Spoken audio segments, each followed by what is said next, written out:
Құрдастың қатыны ортақ па? Болған оқиға.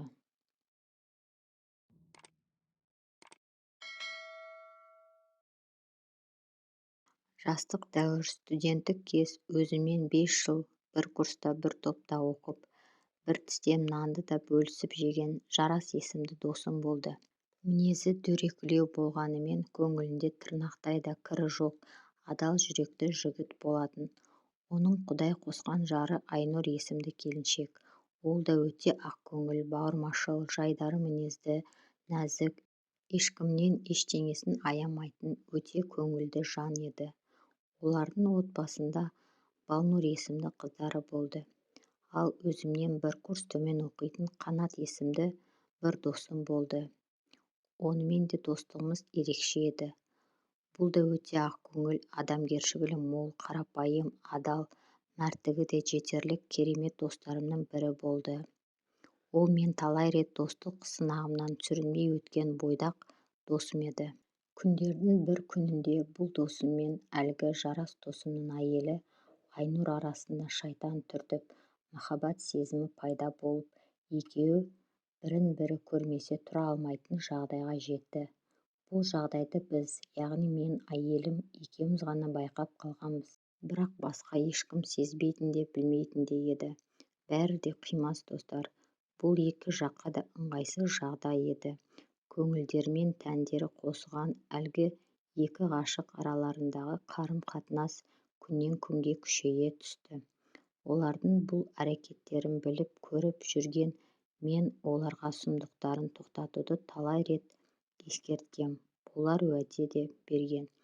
Жігіт сөзінде тұрып, сезімі әрекетін тоқтатқанмен, әйел тоқтата алмай, еркектің еркін алып, оқиға құпия жалғаса берді. Қанатпен көңіл қосқаны былай тұрсын, басқа біреулермен де байланыста болып, жұмысқа кеттім деп күндіз кетіп, отбасына кешке оралып, тіпті кейде таң ата келіп, шалқып жүре берді. Неге бұлай деп пенде боп күмәнданатын күйеу жоқ. Ақкөңілдікпен, шынайы сезіммен аңқылдап жүре берді. Япыр-ай, бұндай да ақкөңілдік болады екен-ау десеңізші.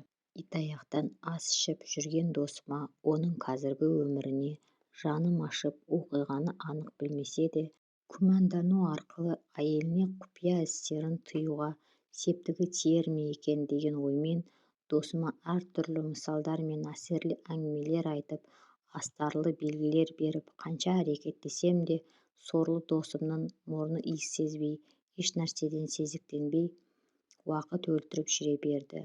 Бұл жағдай солай өте берер ме еді? Бірақ басқа бір жағдай оқиғаның мәлім болуына себеп болды.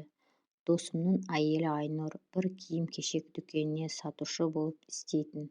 Оның мырзалығынан және заттарын көңілдестеріне сыйға тартып, талан-тараж етуімен дүкеннің көп заты мойнына түсіп, отбасыларына төлем бойынша қиындықтар түсті. Әйелін қарыздан әрі жазадан құтқарам деп, досым көп қиындық көрді. Мойынға мінген көп ақшамен ақырында Айнұр жазаға тартылып, 6 жылға сотталып кетті.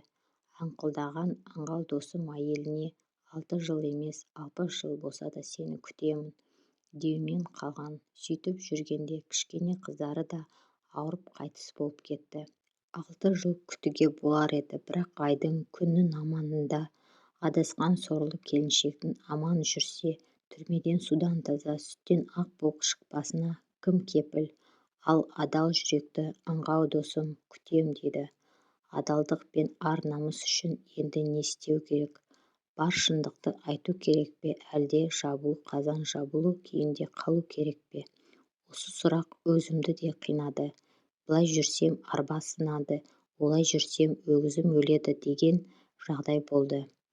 Ақиқатты айтылса, жанұя бұзылады, айтылмаса, адал дос арам астың дәмін татып өмір бақи жүре бермек пе? Шындықты қолдап, ақиқатты ашып тастасам, екі досым да дұрыс түсіне алмай, ренжіп өтуі мүмкін. Содан ойланып, толғанып, басқа да достармен ақылдасып, бар шындықты айтуға бел будым. Досым маған сенбей ыңғайсыз жағдайға қалсам, екінші досым құпияны аштың деп ренжіді. Бірақ кейін олар да мені түсінді. осы мәселе бойынша біреулер мені құптайды, біреулер қателік деп санайды. Оқырман қауым қайсысын дұрыс көреді екен?